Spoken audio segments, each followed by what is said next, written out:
अस्सलाम वालेकुम। Asia 41 news के साथ मैं हूं आपकी मेजबान अमना अब्बास। खबर शामिल करते हैं जाफराबाद से। पीपल्स पार्टी बलोचिस्तान के सूबाई सदर साबिक विफाकी वजीर मीर चंगेज खान जमाली ने जाफराबाद इलेक्शन कैंप दफ्तर का इफ्तिताह कर दिया। इफ्तिताही तकरीब में सूबाई deputy general secretary Mir Hasan Khan Jamali, Jafarabad के जिले सदर सैयद अब्दुल्ला शाह बुखारी, मोहम्मद शिमन अली इमरानी समेत दीगर कारकुनान की बड़ी तादाद मौजूद थी। इस मौका पर मीर चंगेज खान जमाली का कहना था कि आम इंतखाबात में पीपल्स पार्टी की कामयाबी यकीनी है। आवाम की कुव्वत से इंतखाबी मैदान में उतरेंगे और मुल्क भर से इंतखाबी मार्का जीतेंगे। जाफराबाद, सोबतपुर और रोस्ता मोहम्मद की सूबाई नशिस्तों पर दो उम्मीदवार मैदान में आएंगे और इन दो उम्मीदवारों में कवरिंग उम्मीदवार भी शामिल होंगे। जाफराबाद के सूबाई और कौमी असम्बली की नशिस्त के लिए खुद उम्मीदवार होंगे और मीर हसन खान जमाली उनके कवरिंग उम्मीदवार होंगे। उनका मजीद कहना था कि टिकट पार्टी अनकरीब उम्मीदवारों को जारी होंगे और इस बारे में पार्टी क़यादत और पार्लियामेंट्री बोर्ड जल्द फैसला कर लेंगे। उनका कहना था कि पीपल्स पार्टी मुल्क की सबसे बड़ी सियासी जमात है। मुल्क की तमाम गयूर अवाम की नजरें पीपल्स पार्टी पर मरकूज हैं। पीपल्स पार्टी अवाम की हकीकी नुमाइंदा जमात है। पीपल्स पार्टी ने हमेशा मुल्क व कौम की खिदमत की है और आइंदा भी अपनी खिदमत के सफर को जारी रखेंगे। उन्होंने अवाम से अपील की है कि वो पीपल्स पार्टी के उम्मीदवारों के साथ मिलकर इलेक्शन मुहिम में हिस्सा लें ताकि उनके हकीकी नुमाइंदे असेंबलियों में पहुंच सकें।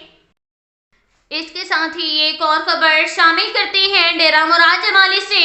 डिप्टी कमिश्नर नसीराबाद बतूल असदी की ज़ेर सदारत अमन कमेटी का इजलास मुनक्किद हुआ। इजलास में असिस्टेंट कमिश्नर अजमल खान मंदोखेल, मोहम्मद इस्माइल मेंगल, अमन कमेटी के मेंबरान मौलाना अब्दुल्ला जतीक, मौलवी नवाबुद्दीन डोमकी, अलामा तजम्मुल अब्बास, मौलाना मोहम्मद इकबाल कादरी, हिंदू कम्युनिटी के रहनुमाओं दासुमल, ताराचंद, राजन दास और सिक्योरिटी इंचार्ज मोहम्मद अनवर लहड़ी समेत दीगर शरीक थे। इजलास से खिताब करते हुए डिप्टी कमिश्नर नसीराबाद बतूल असदी ने कहा कि डेरा मुराद जमाली की आवाम का कब्रस्तान की अराजी के हवाले से दरीना मुतालबा चल रहा था, जिसे अमली जामा पहनाने के लिए ज़िली इंतजामिया ने इकदाम किए। लाल शाह कब्रस्तान के गिर्द अराजी जो इससे कबल भी कब्रस्तान के लिए वक़फ कर दी गई थी, हुक्काम बाला को आगाही के बाद अब इस अराजी को कब्रस्तान के लिए इस्तेमाल में लाया जा रहा है। असिस्टेंट कमिश्नर डेरा मुराद जमाली अजमल खान मंदोखेल इस तमाम इकदाम का जायजा ले रहे हैं। अवाम अब अपने प्यारों की तदफीन के लिए दूर दराज इलाकों में ले जाने के बजाय इस कब्रस्तान में तदफीन कर सकते हैं। अवाम के बुनियादी मसाइल के हल के लिए हर मुमकिन इकदाम किए जा रहे हैं। उन्होंने कहा कि कब्रस्तान के लिए अराजी फ्राहमी का आपका बुनियादी हक है, जिसकी फ्राहमी के लिए नसीराबाद जिले इंतजामिया ठोस बुनियादों पर इकदाम कर रही है।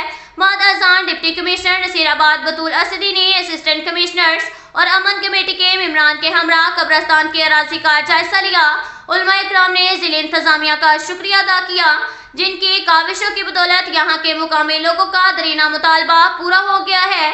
उलमा इकराम इस मौका पर दुआ भी मांगेंगे। अब तक के लिए इतना ही काफ़ी है। मिलते हैं अगले बुलेटिन में, हमारे साथ रहिएगा।